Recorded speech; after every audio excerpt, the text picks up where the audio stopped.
الحمدللہ رب العالمین والصلاة والسلام علی سید الانبیاء والمرسلین وعلی آلہ واصحابہ اجمعین۔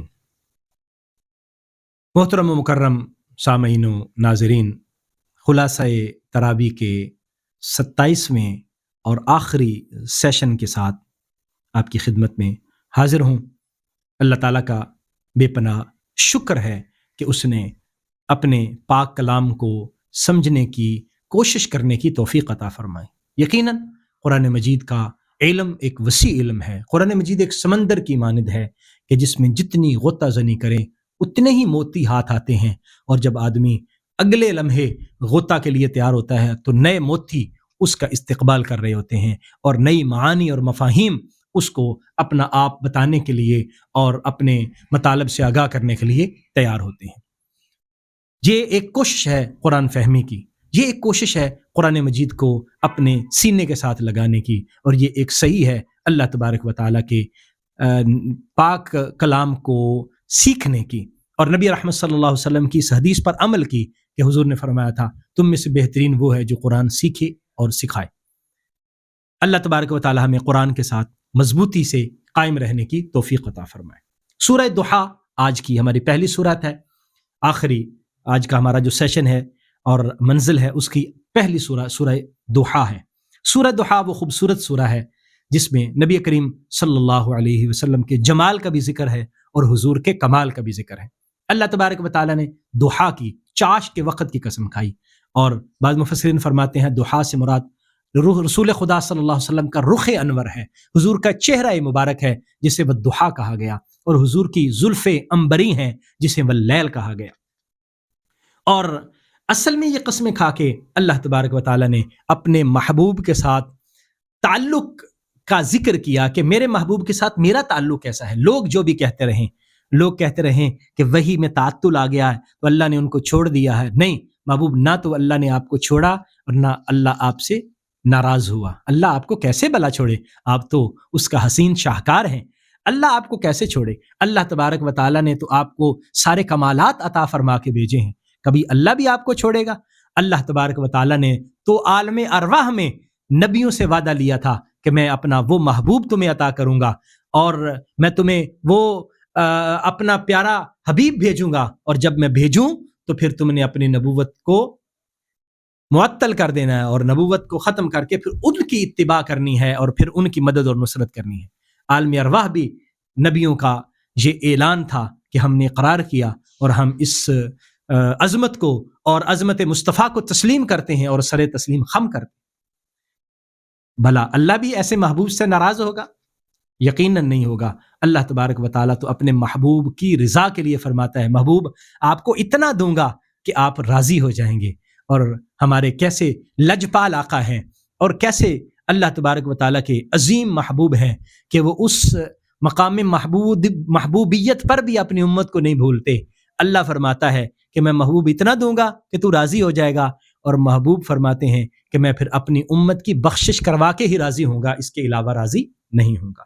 اللہ تعالیٰ نے یہاں یہ بھی ذکر فرمایا کہ محبوب آپ یتیم تھے، ہم نے اپنے خاص کرم اور فضل میں آپ کو پناہ دی، اور محبوب آپ ہماری محبت کے اندر گم تھے، ہم نے آپ کو اپنے قرب کا رستہ عطا فرمایا، اور آپ کو ہم نے محتاج دیکھا تو آپ کو دنیا و ما فیہا کی ساری دولتیں عطا کر دیں، اور سب کچھ آپ کے دستے کرم میں رکھ دیا۔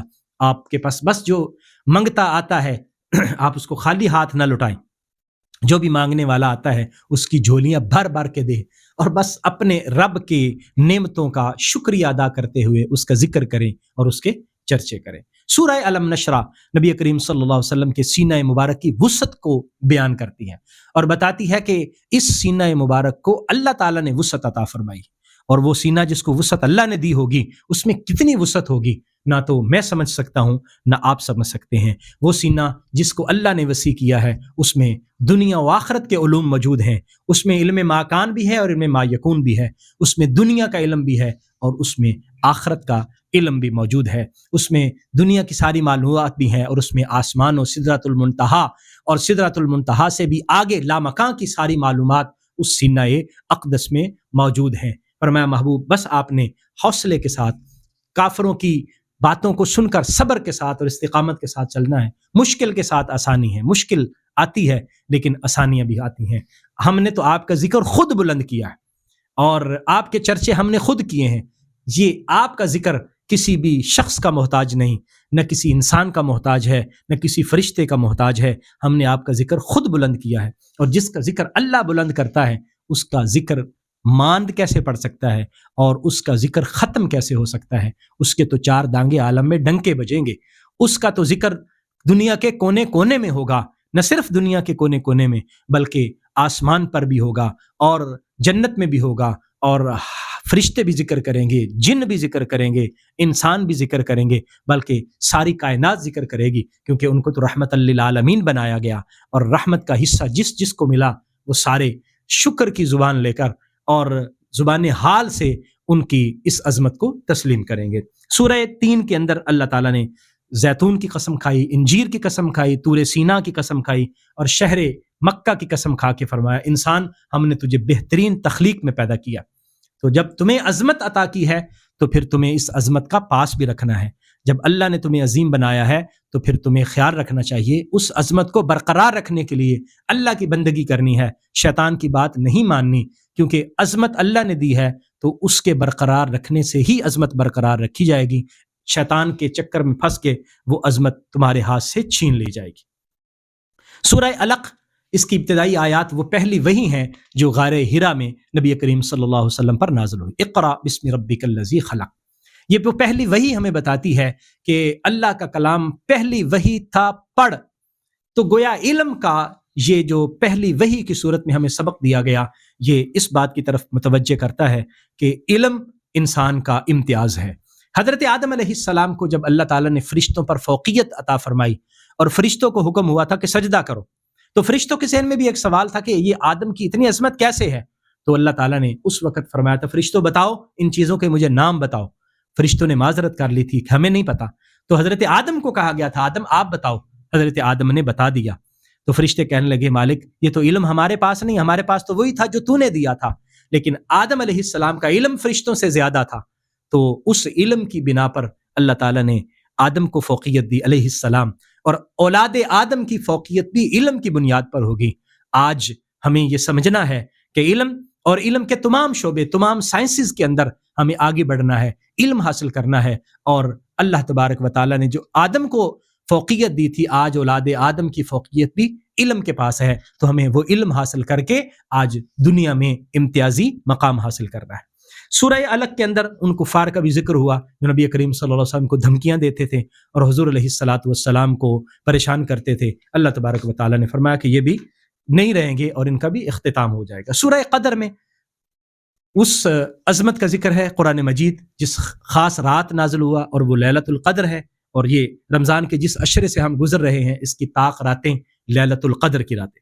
اور آج کی جو شب ہوگی، آج کی شب بہت سارے بزرگ 27ویں کی شب کو لیلۃ القدر قرار دیتے ہیں. واللہ عالم. حضور کی حدیث میں آخری عشرے کی طاق راتوں کو لیلۃ القدر قرار دیا گیا. بہرحال یہ وہ عظمت والی رات ہے جس میں قرآن نازل ہوا، اور اس رات کو اس سورہ مبارکہ میں 1000 مہینوں سے بہتر قرار دیا گیا. سورہ بینہ یہ ایک واضح دلیل ہے قرآن، اور قرآن مجید جو ہے وہ ان لوگوں کے لیے ایک حجت ہے جو عربی ہیں اور سمجھتے ہیں کہ قرآن اللہ نے نازل نہیں کیا بلکہ حضور نے اپنی طرف سے بنایا. تو قرآن فرمائے گی بینہ. سورہ بینہ جو ہے وہ اس بات کی نشاندہی کرتی ہے کہ اللہ تبارک و تعالیٰ اہل ایمان کو فتح و نصرت عطا فرمائے گا اور کامیابی، دنیا اور آخرت کی کامیابی ان کے قدم چومے گی. سورہ زلزال کے اندر زمین پہ اس زلزلے کا ذکر ہے جو قیامت میں آئے گا. زمین کے اندر جو کچھ خزانے ہیں وہ نکال دیے جائیں گے اور انسان بھی پریشان ہوگا، یہاں تک کہ مردے سب کے سب قبروں سے نکل آئیں گے. قیامت کے ان احوال کا ذکر اس سورہ مبارکہ میں ہے. اور فرمایا کہ جو تھوڑا سا بھی عمل کرے گا، نیک کیا ہوگا، اس کو اس کا اجر مل جائے گا، اور جس نے گناہ کیا ہوگا اس کو بھی اس کا سامنا کرنا پڑے گا.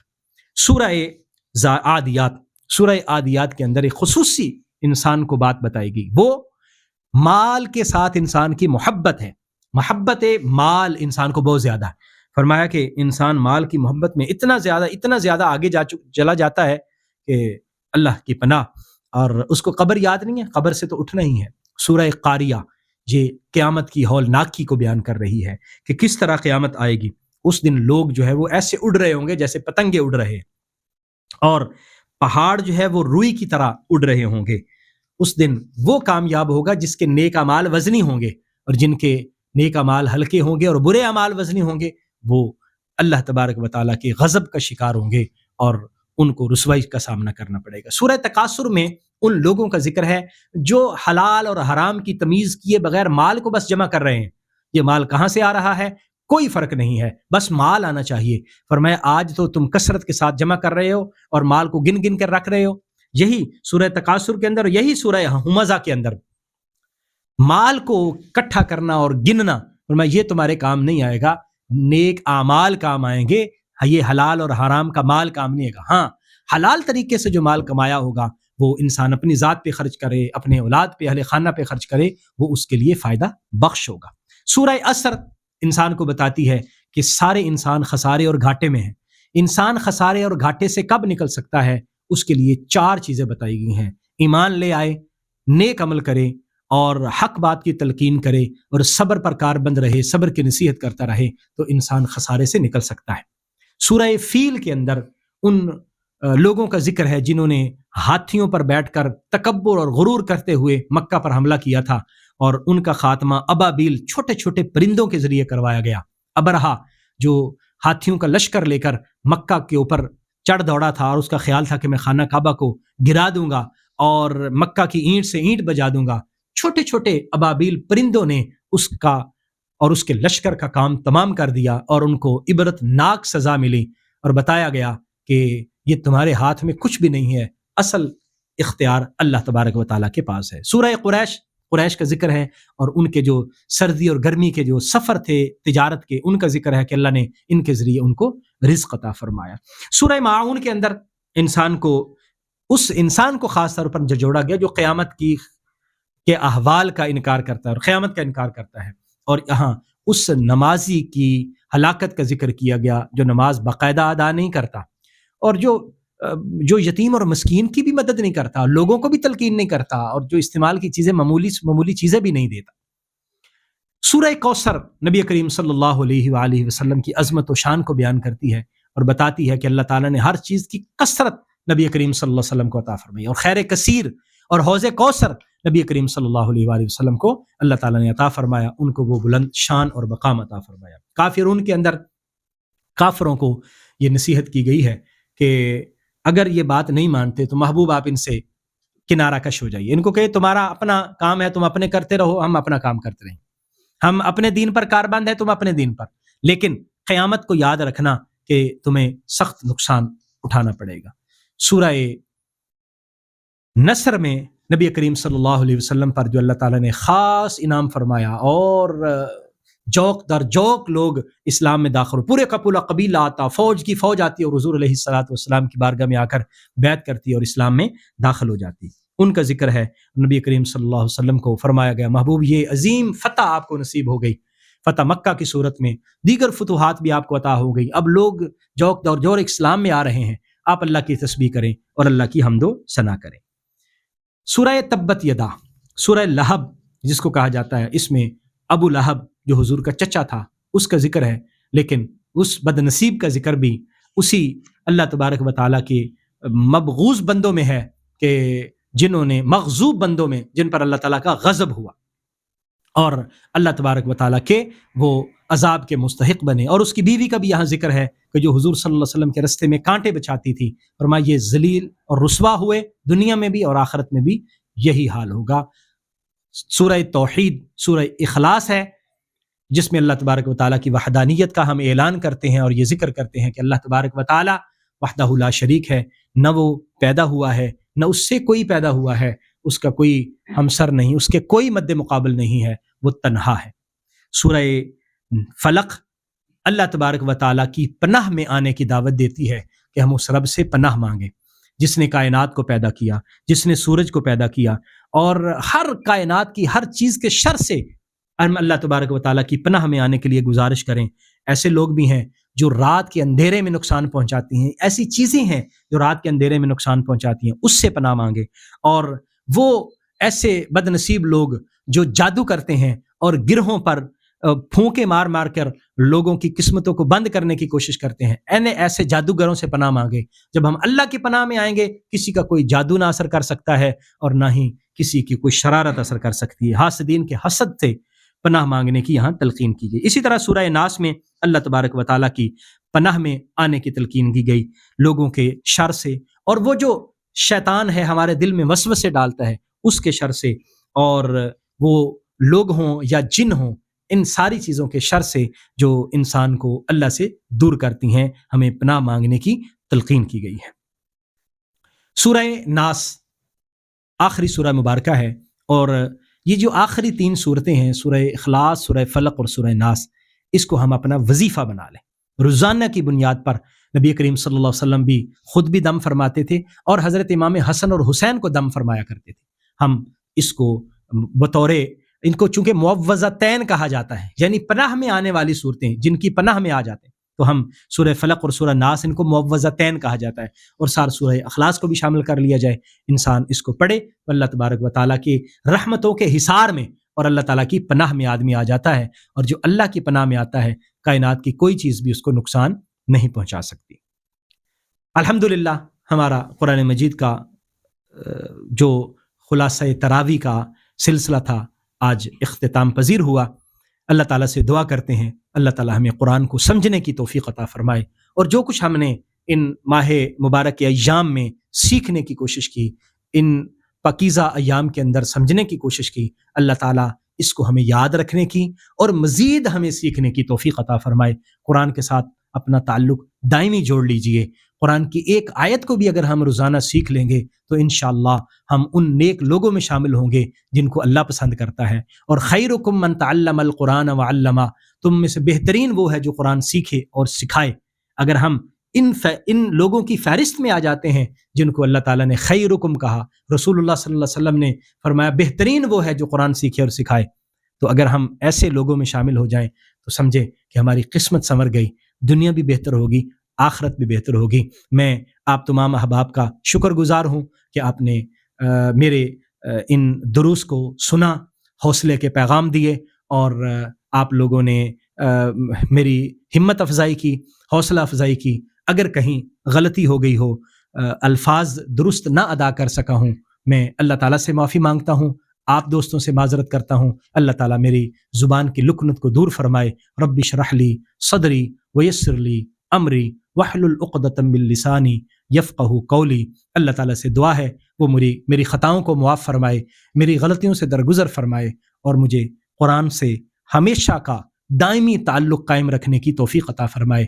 میں انشاءاللہ قرآن کی ان آیات مبارکہ کے ترجمہ اور تفسیر کے ساتھ آپ کی خدمت میں حاضر ہوتا رہوں گا. آپ سے گزارش ہے کہ آپ ان آیات مبارکہ کو سماعت فرمائیں، ان کی تعلیمات کو اپنے سینے سے لگائیں. یہ میرے لیے بھی آخرت کا ذخیرہ بنے گا اور آپ کے لیے بھی بنے گا. اللہ تعالیٰ میرا، آپ کا، ہم سب کا حامی و ناصر ہو.